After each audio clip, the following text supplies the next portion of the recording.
We're into that third stage of this book, this rather voluminous book, as you now realize, if you've been trudging your way through it, lightened only at intervals by Roger's humour. Otherwise, it is like wading in treacle, for those of you who are old enough to remember what treacle is. Um, but nonetheless, I hope you're managing it and not being consumed by the treacle, because dying in a pit of treacle would not be the most enviable position to find oneself in. But nonetheless, as you're wading through Habermas in the original, that is what it feels like every now and then. Uh, as I said to you last time, it was a great achievement of Rogers to be able to, at an advanced age, rehearse the arguments of these people again by reading them, and reading new people, by the way, who had joined the ranks of the New Left subsequent to the original edition of that book in 1986, 85, 86. A number of which we covered last week, and this week we're going to cover some more of them momentarily. Most notably Richard Rorty and Edward Syed, about whom I'll say more momentarily because they are important for me, most especially Rorty, whom I knew very well and whom I've published on a little bit, and and so on. But I'll reserve my remarks on him till towards the end of this introduction.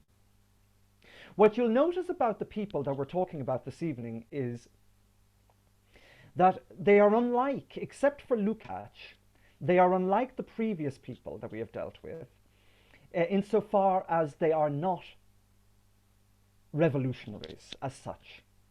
They have a revolutionary mindset, but they are not revolutionaries, insofar as they do not wish to tear down the existing institutions in a manner of Althusser or in a manner of Lukács.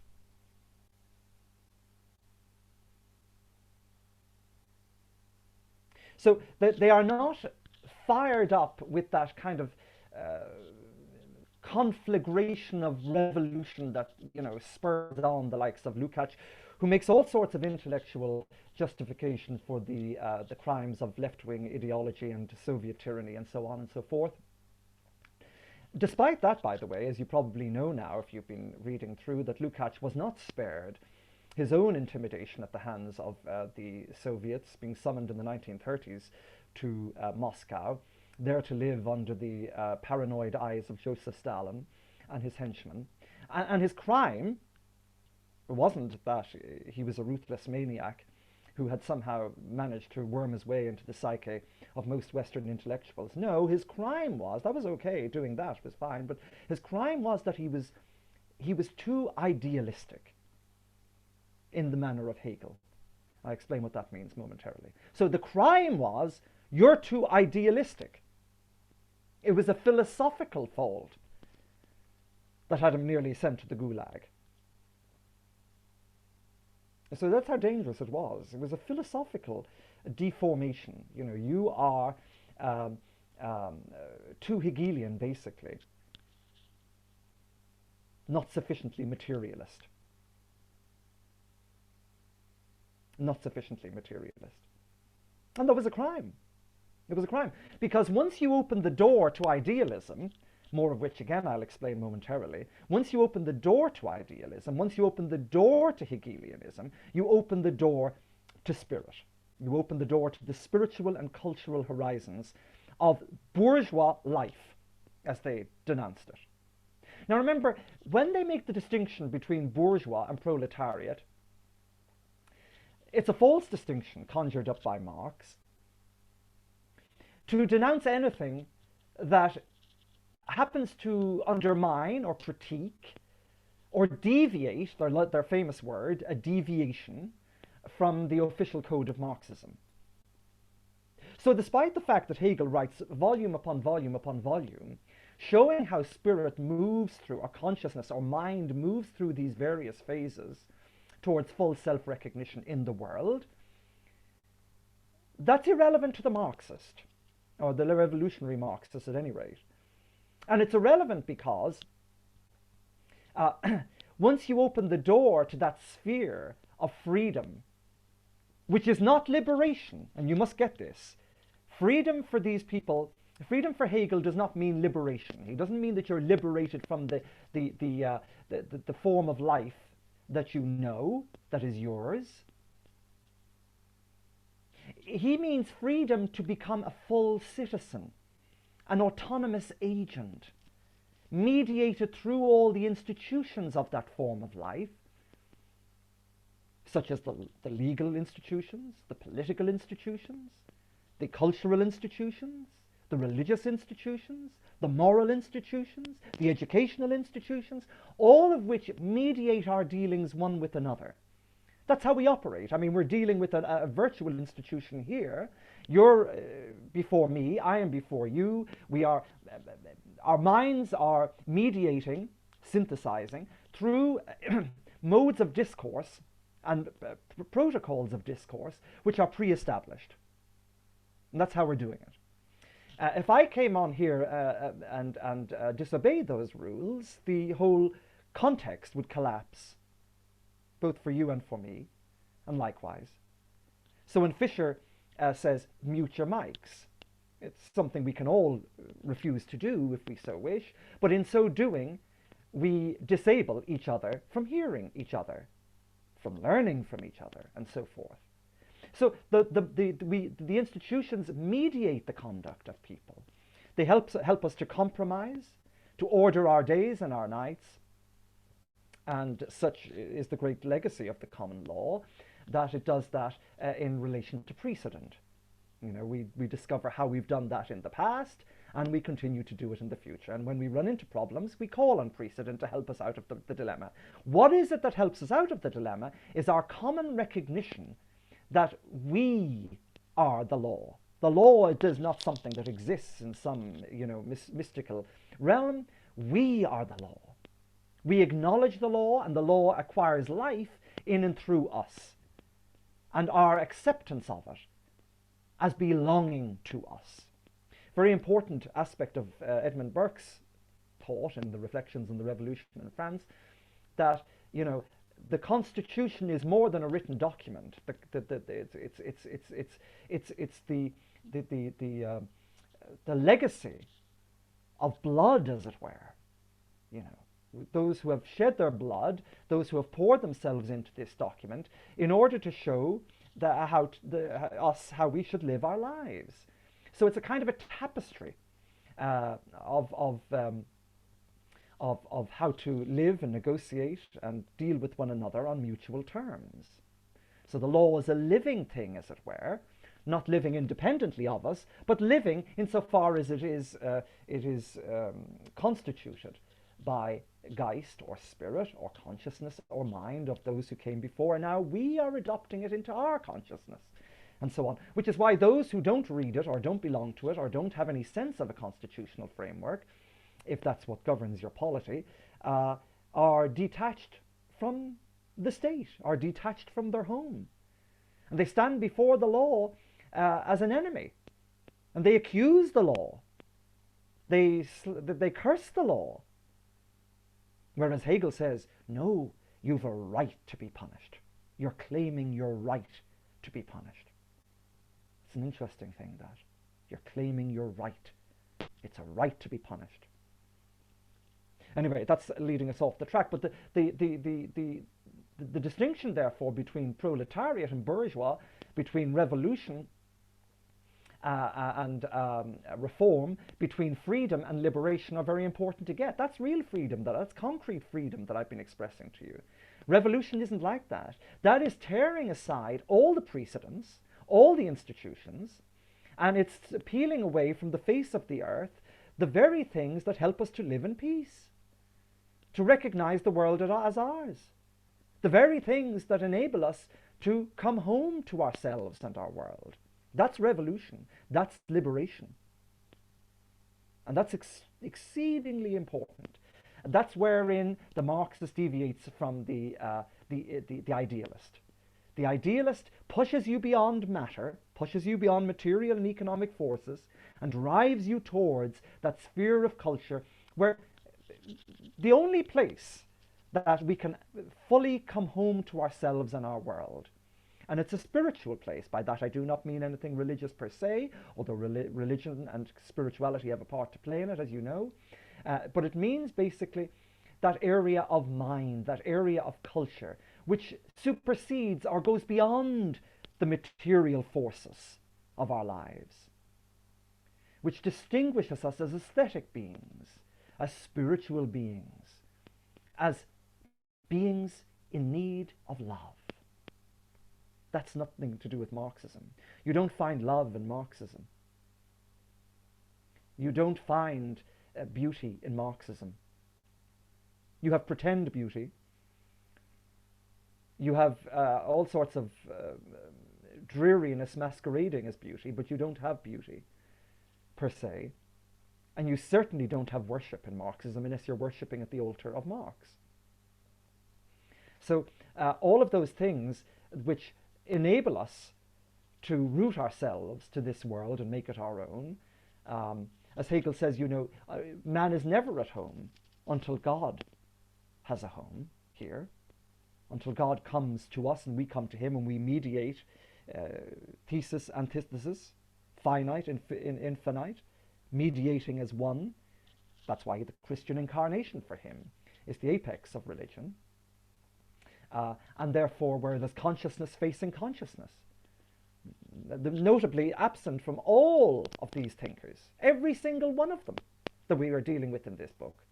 Not one of them has a religious bone in their body. Now that should tell you something. Whereas Hegel writes reams and volumes on religion. And this brings us back to the way I started these seminars in the book club. And it's simply to say that all of these, including Roger Scruton, were children of Hegel, but only one of them was a true son. And not even so, might I add. I mean, I've often said to you in the past that my one great disagreement with Roger was over this, that he wasn't sufficiently Hegelian enough. He attached his wagon to Kant. And there is in the famous phrase, a homelessness of the mind in Kant. Kant, and as I'll explain more about this next week, it's one of the big topics for next week.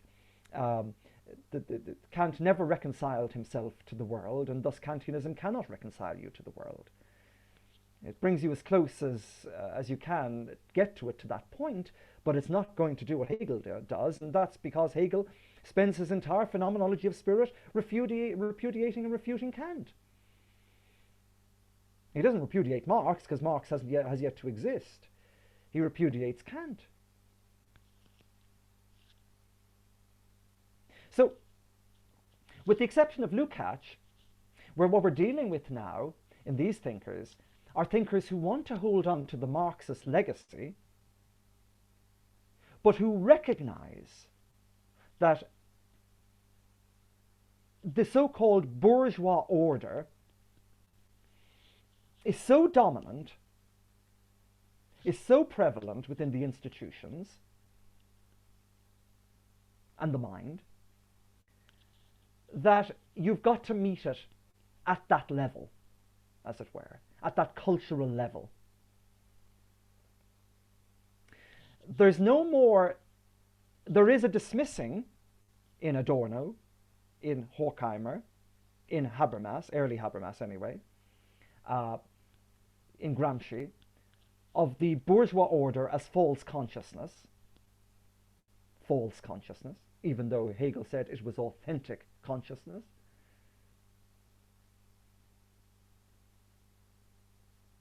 False consciousness. And yet, they all realized, because they were men of culture, that their very existence was not in the fields. It wasn't tilling and laboring on the production lines or in the farmyards. They were intellectuals. They were men of culture. So how to reconcile this kind of bourgeois state in life, because that's what an intellectual is after all, is he not? If you're going to use Marxist terminology, he's bourgeois. How can you reconcile that and be a Marxist? What can you do? The basic answer is to start talking about, well, firstly, you've got to repudiate the main tenets of Marxism, which Gramsci does, and I'll explain how and momentarily. Gramsci does, but he dies in prison under the fascists, so he can't be persecuted in a manner of Lukács, and becomes a kind of a mythical hero for them. And when the threat from the Soviet Union has surpassed somewhat, then some people like Adorno and Horkheimer and Habermas can come out of the closet and actually say, well, look, there is, they don't say it as boldly as I'm going to say it, there is a defect in Marxism insofar as we justify our existence through Marxism, and yet we are kind of the type of thing that the early Marxists would have dismissed as exemplars of false consciousness.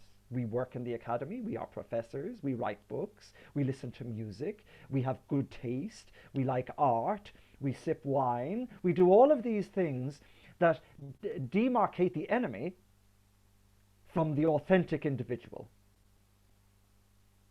Now, how can we reconcile this? How can we overcome this hypocrisy, as it were?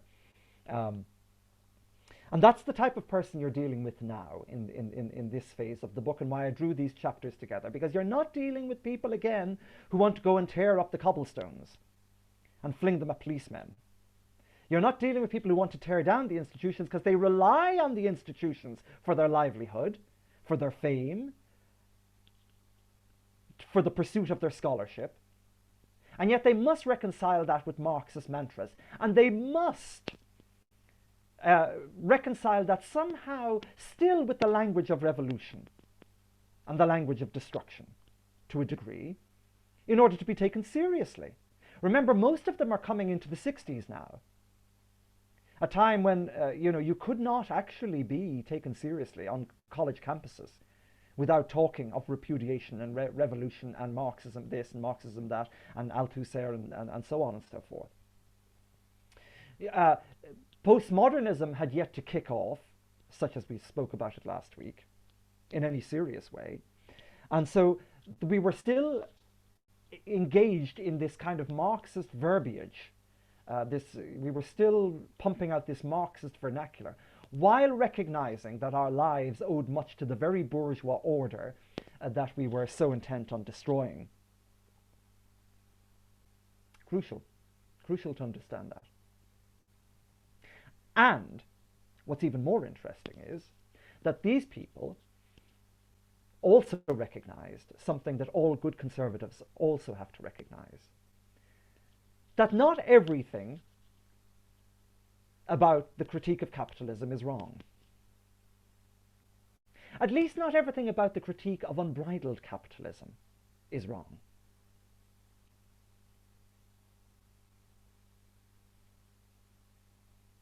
And this is something that Hegel recognized. I published a paper a few years ago called The End of Democracy. And I took as my cue the 20th anniversary of the publication of Francis Fukuyama's The End of History and the Last Man. Now, that was a seminal work of philosophy and political philosophy, if ever there was one. And it took its cue both from Marx and from Hegel, but it was Hegel primarily, and again, it was the master-slave dialectic which was at the core of it. And in that work, I built upon my book, Moral Matters, A Philosophy of Homecoming, the themes therein. But it was simply to say that Fukuyama maintains that when in the liberal democracies, the rich liberal democracies of the West, we have reached that stage of freedom, which Hegel spoke about at the end of his dialectic. We have finally reached it. We are fully free. We are fully independent. We fully recognize ourselves in and through the world, our institutions, and each other. We are totally at home. There is no more alienation. There is no more estrangement. History thus has come to an end because there's no more phases of consciousness to get over, as it were. There's nothing alien to us anymore. There's nothing standing in the way of full freedom, of full self-recognition. And again, I'd have to give a few lectures on Hegel to explain the genesis of this and the true meaning of this, and I will do so, and I'll arrange to do so before we finish these sessions, so you'll know where to go, how to access them, and how to contact me afterwards to discuss them. But, so that was his premise. Big statement to make that we have reached the end of history, that this is it. Okay, the dialectic has come to fruition in the 20th century, late 20th century bourgeois order of the West. Now, I took issue with that for the simple reason that that is certainly not, that style of life is certainly not the style of life that Hegel had in mind when he concluded his dialectic. It's certainly not the type of freedom he had in mind, and it's simply because it reminds me more of that phase, or there is a phase in the dialectic of spirit in Hegel's phenomenology where he talks about hedonism. Hedonism. Now the hedonist, as you very well know, pursues all kinds of liberty and license. Okay? Does everything for his enjoyment and his pleasure. Somewhat like that the great parable of the first as great parable of musicology in philosophy. It was in Kierkegaard's Either Or, Volume 1, where he talks about Don Juan in Mozart's opera, and he juxtaposes two. He has two little books in there. It's comprised of a series of short little books, Either Or, and the first is on Don Juan, and the second is on what he calls Diary of a Seducer. Two forms of life for Kierkegaard. The first is propelled by his desires to the point where the minute one desire is fulfilled, he has to move on to the next. You know, he has 1,002 or is it 1,001 lovers? Who's counting? You know, so the minute one conquest is achieved, he's on to the next conquest. The desire sates momentarily, and then he's off again. The lusts, you know, emerge in him again, and off he goes again. A kind of a whirlwind of erotic desire, you know. Versus the Diary of the Seducer, where you have this seducer who goes around trying to seduce this woman, and he can't do it. He sends her letters. He doesn't even send the letters. He writes letters. The book is composed of letters to her, and he can't send them. He's totally constipated emotionally and romantically, and therefore he can never make the move. So he's the opposite, you see, and it's all this pent-up energy where he cannot reconcile with another, you see. But that's not the person I'm talking about. Kierkegaard is trying to show the two forms of life, and just shows you how he borrows from Hegel, even though he's criticizing him consistently. But in this particular context of Don Juan, we have this person who is a hedonist, fully free, gets up in the morning and next on to the next woman, or 10, and life is wonderful, until, of course, the urges well up in him again, and off he goes. The energies propel him towards the next bout of consummation. That's not freedom. That's enslavement. That's total enslavement. Because the nature of freedom is saying no to instinct, saying no to desire, saying no to impulse, in the name of something higher. Isn't it? That's what sacrifice is about. And the dialectic of Hegel is nothing but a dialectic of sacrifice. The labor of the negative, as he called it. The labor of death, where you die to yourself, you reach out towards another. That person, as I told you in a previous session, dies to him or herself to become one with you. The two become one in a mutual affirmation and recognition of each other. And a new identity is formed. We surrender our identities to become one. You don't even have to exchange names, because I recognize you and you and me, and you recognize me and you. The I is in the other, or as Hegel says, difference is constitutive of identity. It's the identity of identity and non-identity, to use Hegel's mesmerizing terminology. The union of union and non-union. For those of you who are looking at this in the evening time like me, this should serve as your nightcap. If it doesn't put you straight to sleep, it'll keep you awake all night. The union of union and non-union. The identity of identity and non-identity. Love. Love. That's what it is. Love. True love. Now that's freedom. Because you choose, you withdraw all impulse, you tame it, you sacrifice it, which is what no animal can do, by the way, which distinguishes us from the order of being from animals, despite all the current orthodoxy to the contrary. And you sacrifice willingly and voluntarily, and then give of that self to another. You sacrifice basically for another. Which is why civilization, at least Western civilization, is built on sacrifice. The great image of the cross. You look at the cross, you don't see horror, you see a message. It's a semiotic message. And the message is, I love you.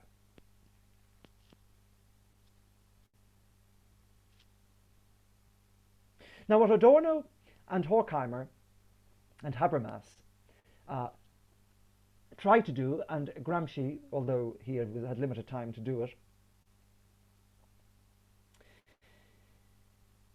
is to quietly dismiss this notion that we are products of matter, that we are, as true Marxists, wedded to material and economic forces alone, and that, as I said to you, the bourgeois order is false consciousness.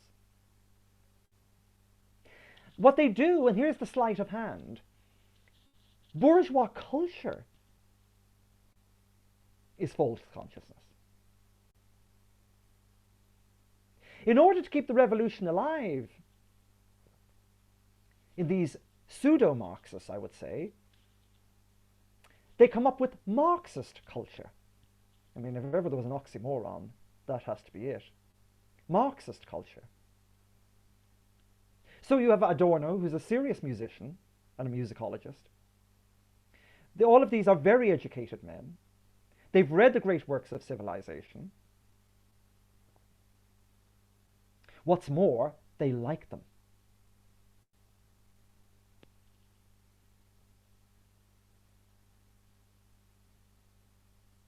And they also use them, at least they use that temperament, that cultural temperament, to critique, as I say, certain aspects of capitalism or the bourgeois order that they don't particularly approve of.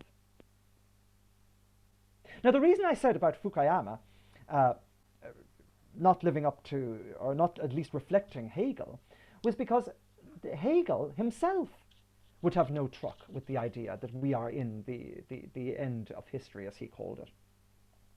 A loaded comment, which doesn't actually mean the end of history, that somehow time and history has come to an end, but that we've reached that stage of full self-recognition. Because for Hegel, work is exceedingly important in engaging, as I've said to you many times, that engaging with the world, working on it, shaping it, molding it, so as in order to reflect in your own image and likeness. So it shines back at you with a human face. That requires work, energy, engaging with social substance, engaging with the great works of history, engaging with the great works of music, engaging with the great works of architecture, engaging with the great works of law. It's work. You roll your sleeves up and you engage with them. You shape them, mold them, grapple with them. It's one consciousness surrendering itself to another consciousness and taking that consciousness into its own consciousness and becoming one with it, not to the point where it's merely reproduced in you, but where you take it a stage further and where you let it live in the light of your own experience and in the light of your own contextual environment and circumstances. That's spirit. That's what we do in education. At least that's what we do in real education. We don't spoon feed them. We say, These are the works that will make you human, and they are works. These are the works which will civilize you. What does that mean? These are the works which will make you free and enable you to live on terms with others as citizens. And if you don't do that, you will forever feel alienated, disconnected from the majority of your fellow human beings. You will be aliens from community, aliens from civil society. And if you want to know, you want to understand criminal activity, if you want to understand those who feel totally let down by society, it's because they're not sufficiently educated in these sorts of things, either through life chances or through sheer hard luck. It's as simple as that.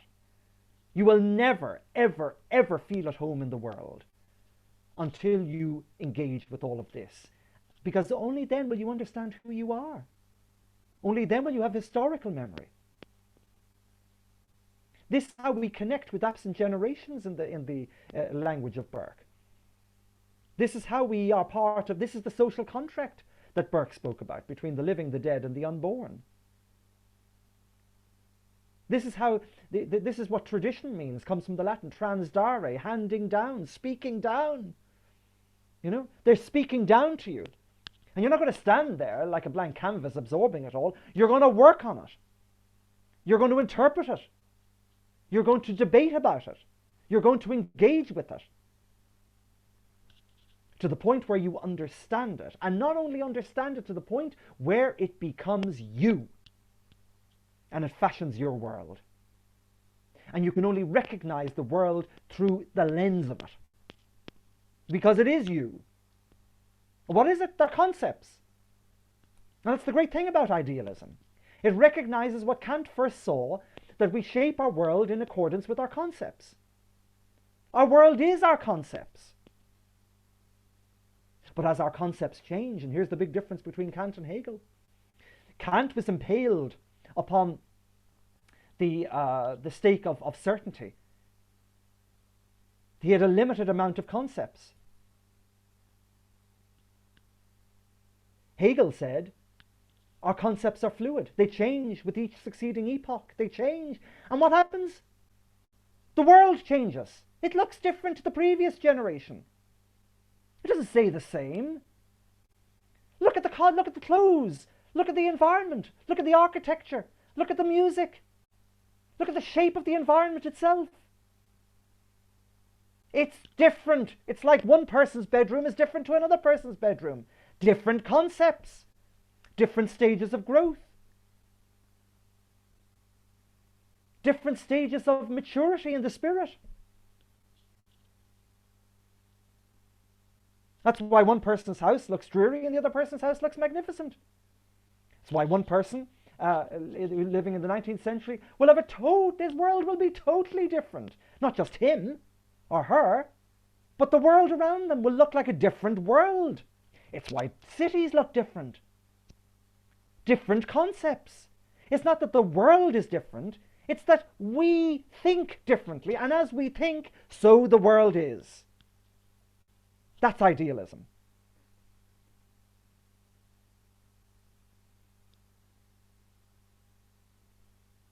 For Marx, it's as we make, as we do, so the world is. But how can you make and do without thinking? It requires concepts. Hegel anticipated it all in the master-slave dialectic. Just because the Marxists get stuck there doesn't mean that Hegel was wrong. It just means that Marxism is in a state of constipated adolescence. He can't move on from that. He stops at a very elementary stage of Hegel's dialectic.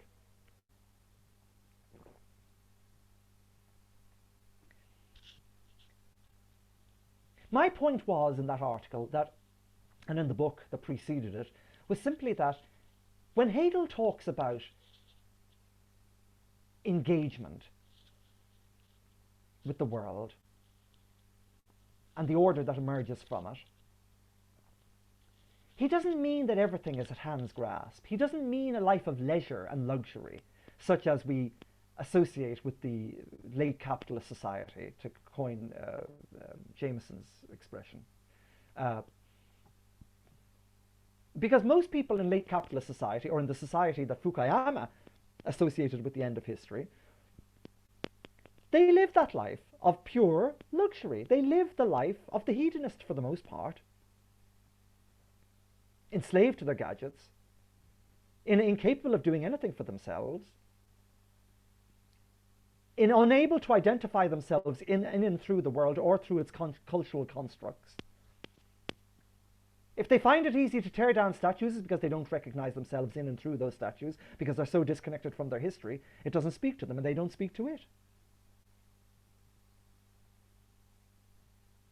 The whole fabric of the world is a ghost town to them.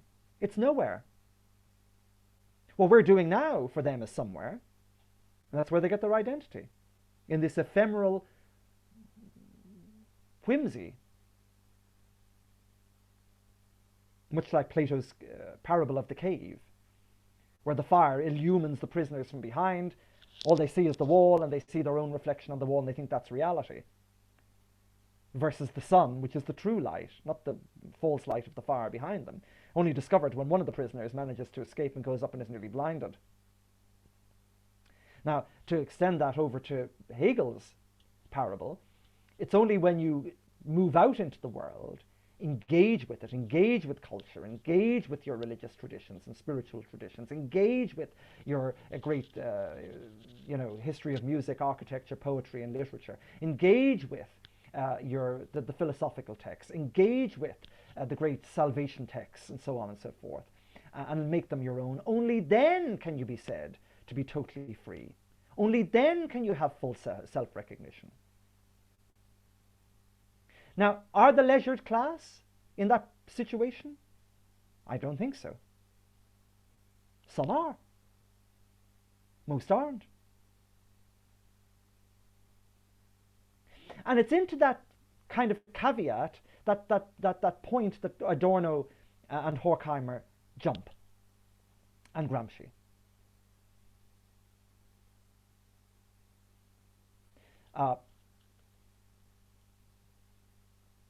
Condemning consumer society, condemning consumer capitalism as being fake,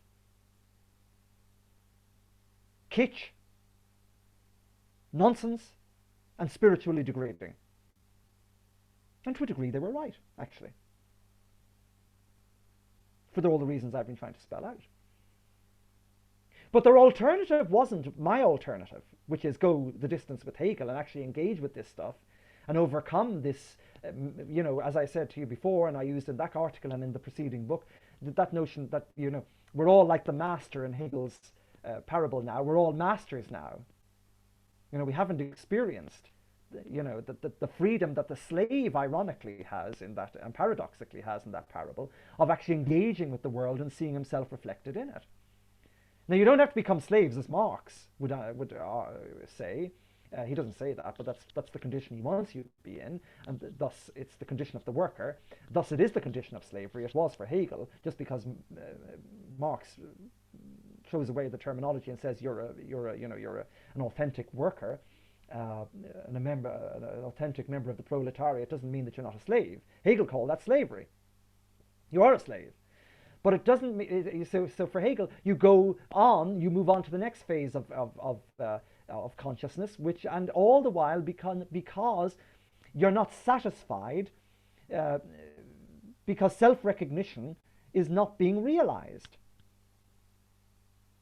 You'll never, if all you do is work on the world, you will never feel at home in it.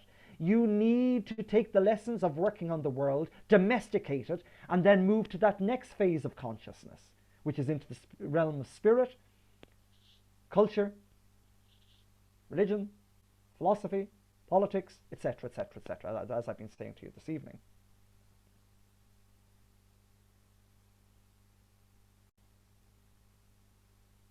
So their denunciation of consumer capitalism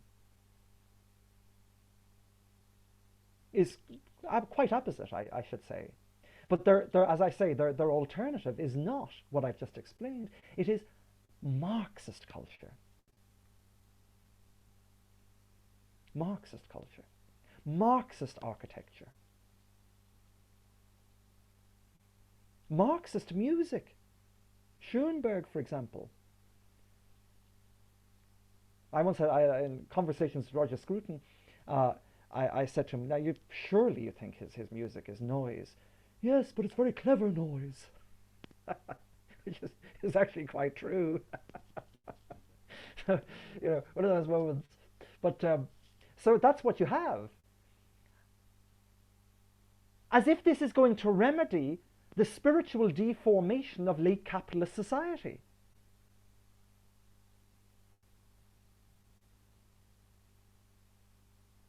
Now, I can't just leave it there, because you'd have to give me another 5 or 6 minutes or so to get through all of this.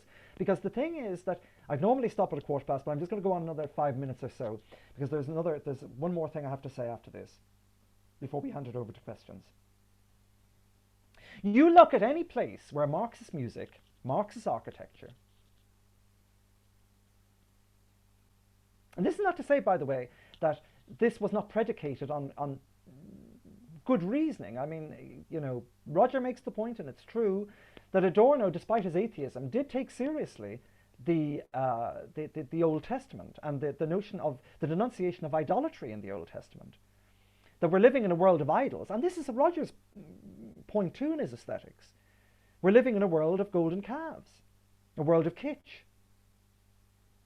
And we need authenticity in beauty. We need authenticity to understand whence we came and who we are. Spiritually, emotionally, physically. Hegel's point to begin with. That is true. But you look anywhere where the Marxist alternative in culture has taken root. You look at the monstrosities that were built in Marx's name in Western societies, housing complexes, for example, which have become sink estates, suburbia for the most part. These vast swathes of alienated encampments. You listen to that music I was talking about, which is full of dissonance, lacking all sorts of melody and harmony. Remember, Hegel is the great philosopher of reconciliation and harmony, not alienation and disengagement or disharmony. Marxist literature, which is again a literature of homelessness, estrangement from the real comforts of life.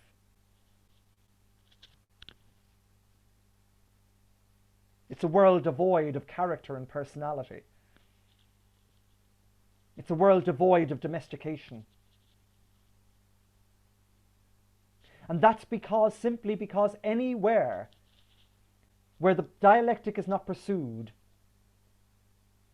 where our desire for self-recognition is not pursued as it should be according to the dialectic, and as I explained it to you this evening, allowing all flowers to bloom to the point where real freedom and not liberation from that freedom, again paradoxically, is pursued, then you will only find consolation, reconciliation, comfort, and home.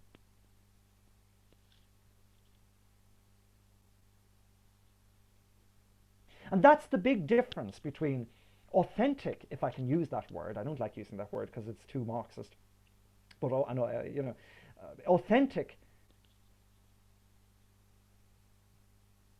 culture and Marxist culture.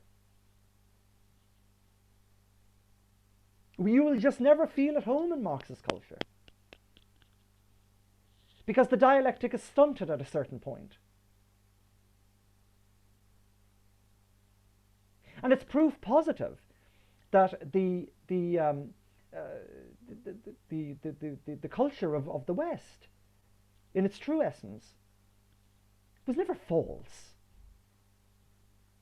It was never, a false superstructure founded on the authentic base of materialism.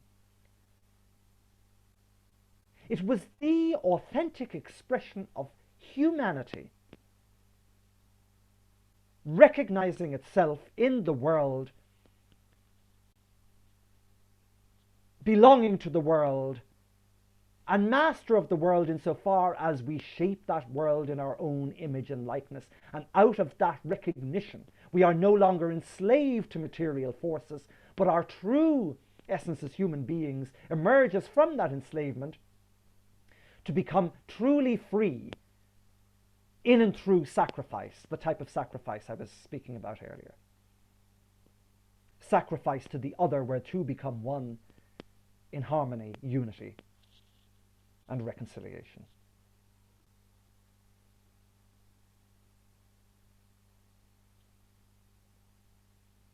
Gramsci said that the hegemony of the institutions is bourgeois, and we have to infiltrate the institutions.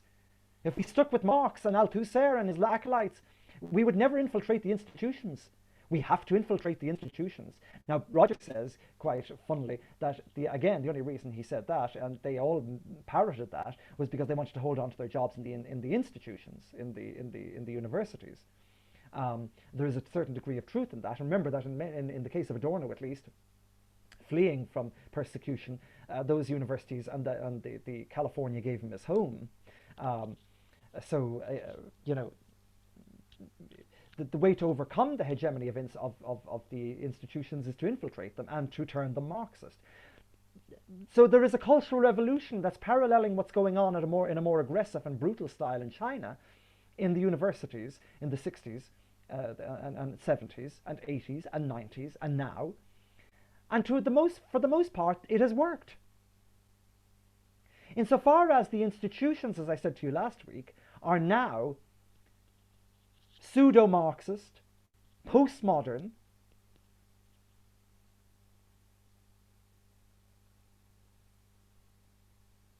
liberal orthodoxies, the infiltration has worked. And the hegemony, the old hegemony, has been broken.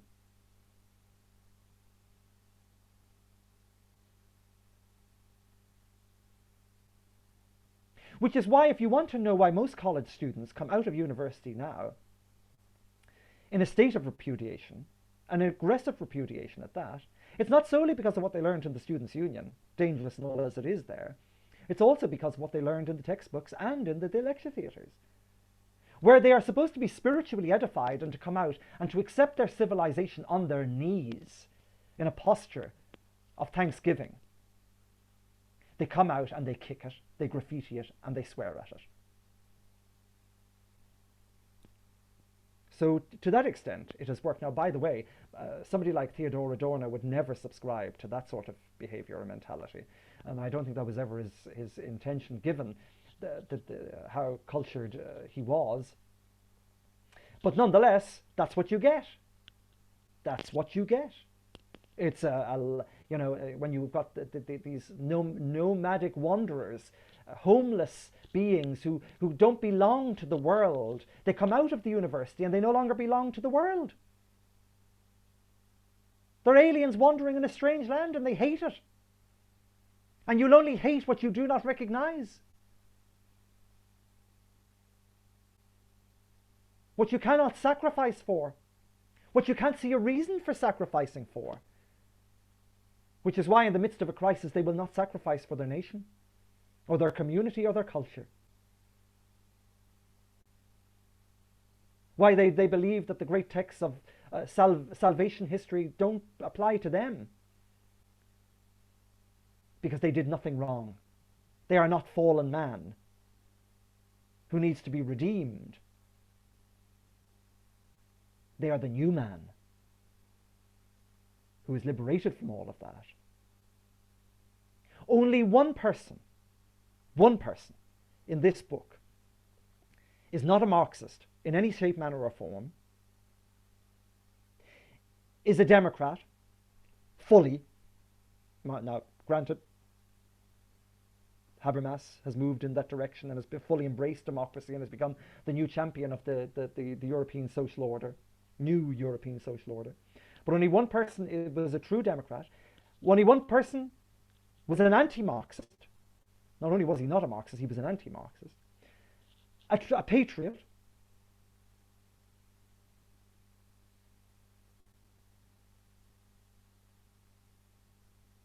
a man of culture, who identified himself unashamedly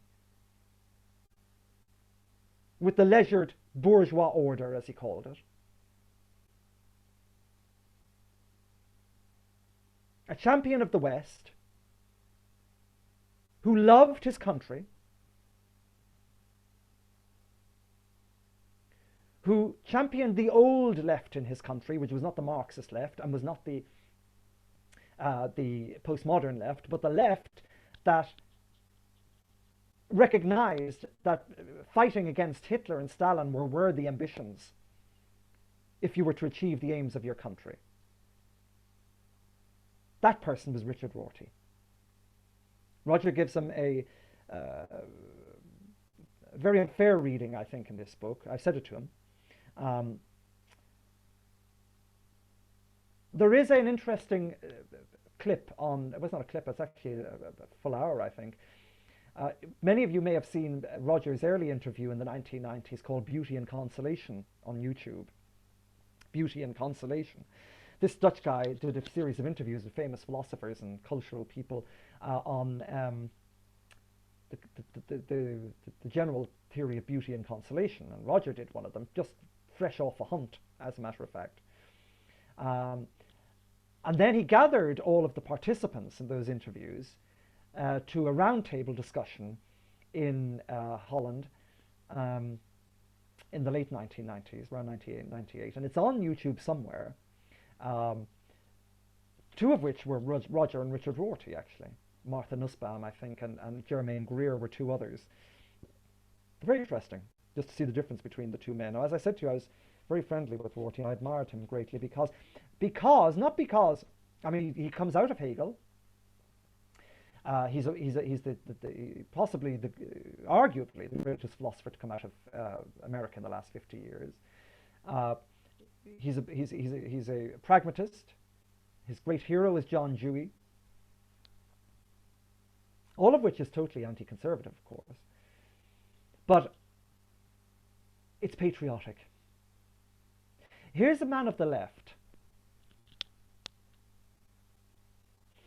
who's a patriot, who identifies, who says that unless the academy weans itself off its obsession with leftist mantras, it will never reclaim itself as, he doesn't believe, the fact is, most of these people, the university has to be a place of protest. It can't be a place of acquiescence. And what do I mean by that? I do not mean, and I'm finishing up with this now, I do not mean that the university becomes a temple of repudiation as it has become. But it should be a place where dissent is allowed. It has to be. Where live debate happens between people of different persuasions. That's free speech. That's intellectual diversity. And through that to and fro of the dialectic, you reach accommodation. Only through that to and fro of the dialectic do you reach accommodation.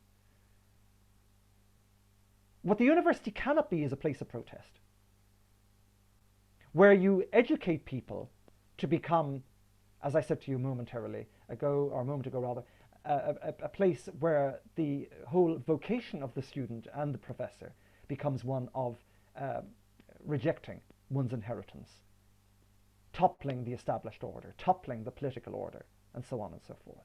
If it becomes that, it truly is a temple of anxiety. And it's a problem. It's a problem in society, and it has become a problem. Now, the left didn't like Rorty. First, they considered him too bourgeois. Secondly, and I don't have time to go into all of the nuances of Rorty's thought, but it would be interesting to do so, because here's a man who takes left-wing thinking in a sensible fashion and merges it with Hegel, merges it with the various thinkers of the postmodern order. But he does make the point that if the left do not become patriotic, they are no longer the left, they're something else. And we see that now in our streets. Rorty, after his death in 2006, his books became bestsellers about 4 or 5 years ago, when it was discovered that he, in his book Achieving Our Country, which is on achieving America, basically. He writes about the ordinary man on the street, who he loved, by the way, one of the few philosophers, along with Roger Scruton, who loved the man on the street. The ordinary man on the street will soon get sick of political elites, he said, who are detached from them. And they will elect a strong man who will more reflect their values. Now, we know that happened in America. And we know that for once, and he said the reason for that is that the elites call themselves leftists, but they no more reflect true left-wing thinking than the man on the moon. There is no connection between Barack Obama and the blue-collar worker in Alabama. One is a pseudo-intellectual with layers of pomposity dangling from him, who talks postmodern-esque and actually talks down to the people he says he purports to represent, whereas the person who's down on the street or in the factory merely wants to be acknowledged as a human being and as someone who can contribute to society and shown a way out of the predicament they're in. And you don't give them that by, politically correct mantras or pseudo-Marxist ideology, which they're being fed currently. You give them that through recognition, in both its ordinary sense and its Hegelian sense. You give them the chances of recognizing themselves in the world that they live, in the culture that shaped them, to which they've been denied all their lives. And then you get citizens. And in citizens, you get peace. And in peace, you get patriotism. All roads lead to patriotism when you take the viruses of extremism out of the equation. Now, I leave it there, and I'll hand over generally to your questions.